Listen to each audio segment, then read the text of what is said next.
नमस्कार बच्चों। आज हम कक्षा 8 में नया अध्याय पढ़ने जा रहे हैं जिसका नाम है संधि। संधि यानी जॉइनिंग, यानी किसी चीज़ का जोड़ना, किसी का मेल करना। शब्दों के मेल की बात हो रही है यहाँ पे। अब उदाहरण से हम समझते हैं। देखिए यहाँ दो शब्द हैं, गज और दूसरा शब्द है आनन। आनन बोलते हैं मुँह को, मुख को। गज प्लस आनन, हिंदी में प्लस को हम धन भी बोलते हैं, इसको गज धन आनन भी कहा जा सकता है। अब यहाँ पे दूसरा शब्द है चंद्र धन उदय, यानी चंद्र प्लस उदय। ये दोनों शब्द अपना अलग अलग अर्थ रखते हैं, ठीक है। अब इसके समझने से पहले हम संधि की बात कर लेते हैं। संधि का अर्थ होता है मेल या जोड़, यानी दो शब्दों का मिलना, दो शब्दों का जुड़ना। जब शब्दों के दो वर्णों के पास पास होने से उनमें मेल हो जाता है, जैसे ये दो वर्ण हैं गज और आनन में गज का अ की ध्वनि और आनन की आ की ध्वनि, ये वर्ण है। ये ज जो वर्ण है, अगर इसका संधि विच्छेद किया जाए तो ज प्लस अ बनता है ना, अ की ध्वनि अलग होती है। तो अ की ध्वनि और आ की ध्वनि, ये दो वर्णों के मेल से जब इनका मेल होता है तो तब बोलते समय उन्हें अलग अलग नहीं बोला जाता।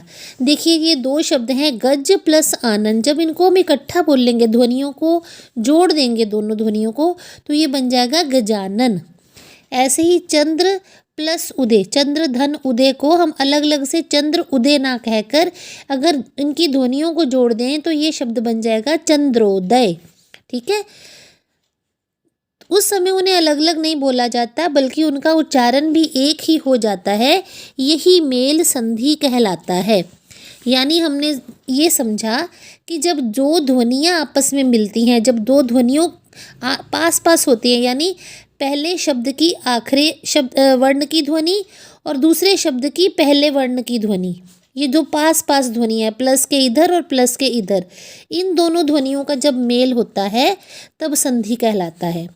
जैसा कि उपयुक्त उदाहरणों में दिखाई देता है कि गज के अ तथा आनन के आ के पास पास होने के कारण उनका उच्चारण मिलकर आ हो गया है। चंद्र का अ तथा उदय का उ मिलकर ओ उच्चारण हो गए हैं। इसी प्रकार अब ये हम व्याकरणिक हिसाब से ध्वनि इसकी संधि की परिभाषा पढ़ रहे हैं। तो संधि की क्या परिभाषा हुई? दो ध्वनियों के पास पास होने के कारण उनके आपसी मेल से उत्पन्न विकार, विकार होते हैं बदलाव, परिवर्तन, संधि कहलाता है। फिर से समझते हैं। दो ध्वनियों के पास पास होने के कारण उनके आपसी मेल से उत्पन्न विकार संधि कहलाता है। अब संधि के कितने भेद होते हैं? संधि के 3 भेद होते हैं, यानी संधि 3 तरह की होती है। स्वर संधि, व्यंजन संधि और विसर्ग संधि। स्वर संधि जैसे स्वर के साथ स्वर की संधि होती है तो स्वर संधि कहलाती है। व्यंजन संधि में एक तरफ स्वर होता है, एक तरफ व्यंजन, या फिर दोनों ही व्यंजन होते हैं। चाहे स्वर पहले हो व्यंजन बाद में हो, व्यंजन पहले हो स्वर बाद में हो, या दोनों तरफ व्यंजन हो तो व्यंजन संधि कहलाती है। इसके दोनों में से एक तरफ व्यंजन का होना अनिवार्य होता है। दूसरी है विसर्ग संधि। अब विसर्ग संधि में पहली ध्वनि विसर्ग की होगी और उसके बाद की ध्वनि स्वर की भी हो सकती है, व्यंजन की भी हो सकती है। यानी पहले शब्द का जो आखिरी वर्ण होगा वो विसर्ग होगा और उसके आगे चाहे स्वर हो चाहे व्यंजन हो तो वो विसर्ग संधि होती है। स्वर संधि के 5 भेद होते हैं जो हमने आपको कक्षा 7 में करा दिए थे। एक बार उसे फिर से याद कर लेते हैं।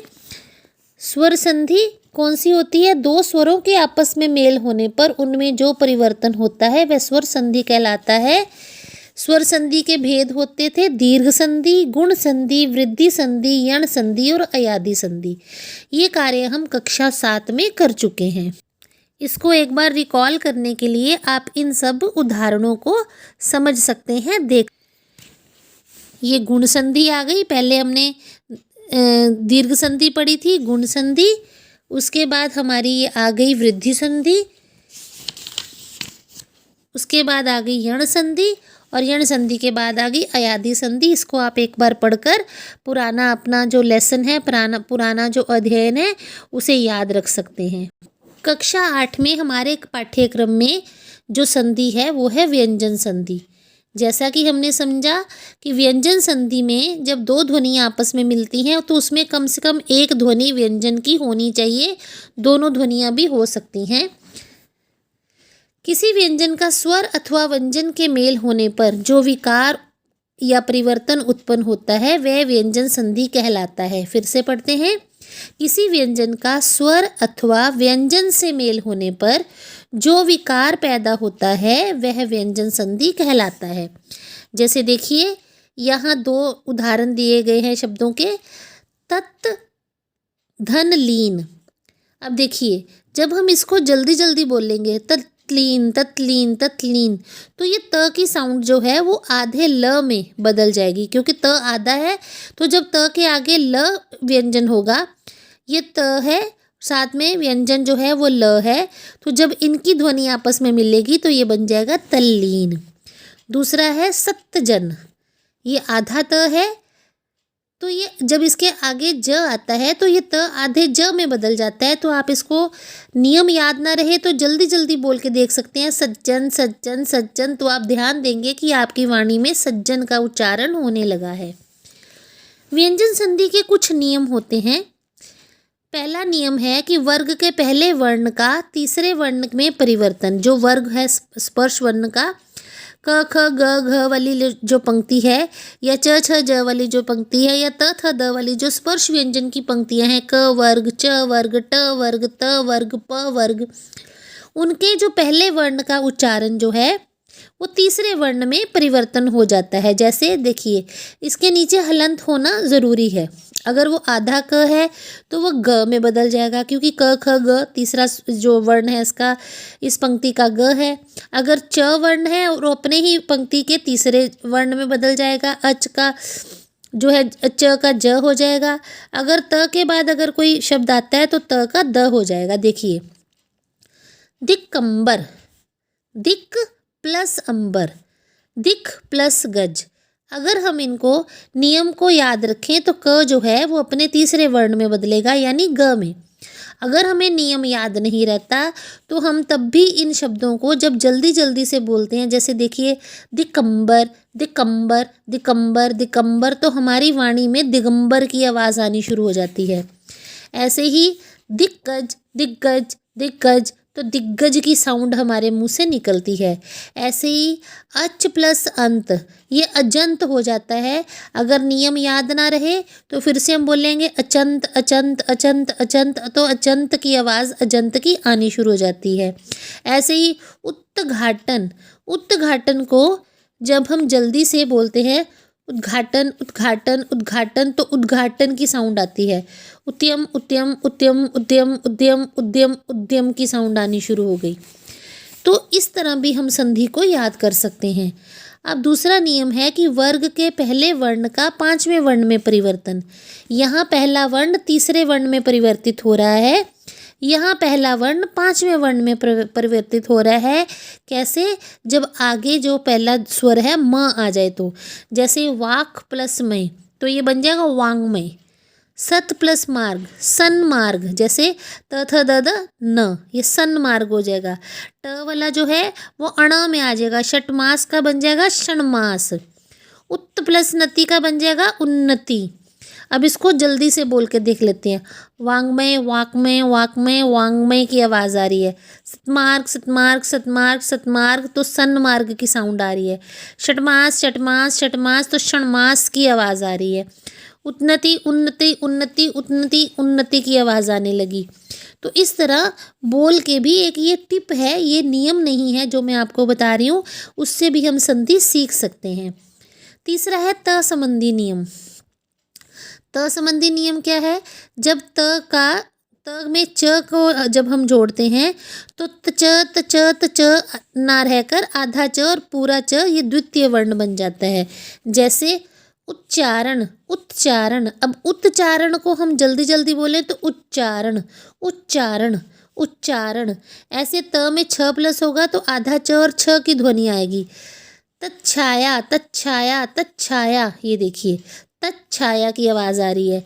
ऐसे ही त जो है ज के साथ संधि करता है तो आधा ज और पूरा ज की आवाज़ आती है। जैसे उज्ज्वल उज्ज्वल उज्ज्वल, तो आवाज़ आएगी उज्ज्वल की। ऐसे ही बृहत प्लस टीका बृहट्टिका, उत प्लस डयन उद्दयन उड्डयन उड्डयन, तो ये आधा ड और पूरे ड की आवाज़ आ गई। त के बाद ल होगा तो आधा ल और पूरे ल की ध्वनि पैदा करेगा। उत्तलास उतलास उतलास उल्लास उल्लास, आवाज़ आ गई। ऐसे ही त प्लस ह, ये तह की ध्वनि पैदा करते हैं। जैसे उत प्लस हरण, अगर इसको जल्दी जल्दी से बोलेंगे उदाहरण उदाहरण उदाहरण, तो उदाहरण की आवाज़ आ गई। उत प्लस श्वास उच्छ्वास उच्छ्वास उच्छ्वास, तो ये उच्छ्वास शब्द बन गया। ऐसे ही अगला नियम है म संबंधी नियम। ठीक है, आ प्लस छ आछ, तो ये आछ जो है छ की आवाज़, आधा च और छ की आवाज़ निकाल लेगा। उ प्लस छ, आधा च और छ की आवाज़ निकाल लेगा। उच्छ उच्छ उच्छ इच्छ इच्छ, आधा च और छ। जैसे आच्छादन, अब इसको हम जल्दी से बोलेंगे तो ये क्या बन जाएगा, आच्छादन आच्छादन आच्छादन, तो च और छा की आवाज़ आ गई। तरु और छाया, अगर हम इनको इकट्ठा बोलेंगे, एक ही शब्द में प्रयोग करेंगे तो बन जाएगा तरुच्छाया तरुच्छाया तरुच्छाया, तो आधे च की ध्वनि इसमें आ रही है। ऐसे अनुच्छेद, अनु प्लस छेद, इसको हम जल्दी से बोलेंगे। यहाँ पे ये अनुच्छेद की जगह परिच्छेद लिखा गया है, तो यहाँ पे हमारा आएगा शब्द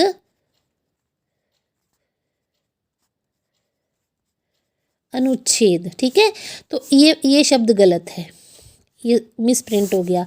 अब देखिए अनुच्छेद को हम जल्दी जल्दी पढ़ेंगे। अनुच्छेद अनुच्छेद, तो आधे च की ध्वनि बीच में ऐड ऑन हो जाती है। परिच्छेद परिच्छेद परिच्छेद, तो परिच्छेद की आवाज़ आ गई। विच्छेद विच्छेद विच्छेद, तो यहाँ कहीं ना कहीं च की साउंड ऑटोमेटिकली ऐड ऑन हो जाती है और आधे च से हमने शब्द को लिखना होता है। अगला नियम है म संबंधी नियम। म के बाद क से म तक कोई भी व्यंजन हो तो उसी वर्ग के पंचम वर्ण में बदल जाता है। जैसे अहम, ठीक है, अहंकार, अब आधा म जो है बिंदु के रूप में ह के ऊपर लग जाएगा, अहंकार। संतोष जो है म जो है बिंदु के रूप में अपने पहले वर्ण के ऊपर लग जाएगा, संतोष। समझय, तो म जो है बिंदु के रूप में आ जाएगा, समझय। ठीक है, आधा वर्ण यानी बिंदु के रूप में। ऐसे ही संध्या संध्या संध्या, तो म की साउंड जो है वो बिंदु का रूप ले लेगी, तो बन जाएगा संध्या। ऐसे ही सम प्लस गम संगम, समगम समगम समगम, इस तरह जल्दी जल्दी बोल के देखेंगे तो संगम, क्योंकि आधा स्वर बिंदु की आवाज़ बोलता है म के नीचे जब हलंत लगता है। सम प्लस चित, तो ये बन जाएगा समचित समचित समचित, जब इसको जल्दी जल्दी बोलेंगे तो म की ध्वनि जो है बिंदु के रूप में बोली जाएगी, संचित संचित हो जाएगा। ठीक है, अगला है सम प्लस योग। ऐसे ही म की ध्वनि बिंदु के रूप में आ जाएगी, संयोग संयोग। संरक्षण का बन जाएगा संरक्षण, संरचना का बन जाएगा संरचना। हमें याद क्या रखना है, जब म के नीचे हलंत है तो जब दूसरे किसी व्यंजन के साथ इसकी संधि होती है तो म जो है अपने पहले वर्ण के ऊपर बिंदु के रूप में लगा दिया जाता है। ऐसे ही संवत संवत, ठीक है, संशय संशय, संसार संसार। यदि म के बाद म ही आए, यानी पहले भी आधे म की ध्वनि हो और अगला वर्ण भी पहले शब्द का म ही हो, तो ये पहला म आधे म के साथ लिखा जाएगा और दूसरा म पूरा।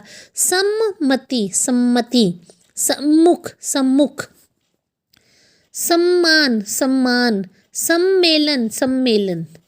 इसका संधि विच्छेद करते हुए हमें म के नीचे हलंत लगा के सम को अलग कर देना है, मेलन अलग हो जाएगा। सम को अलग कर देना है, मान अलग हो जाएगा।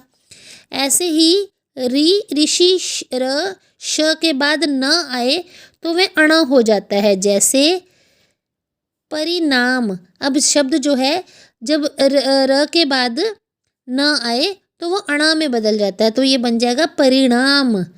ऋण, भाषण, तृष्णा।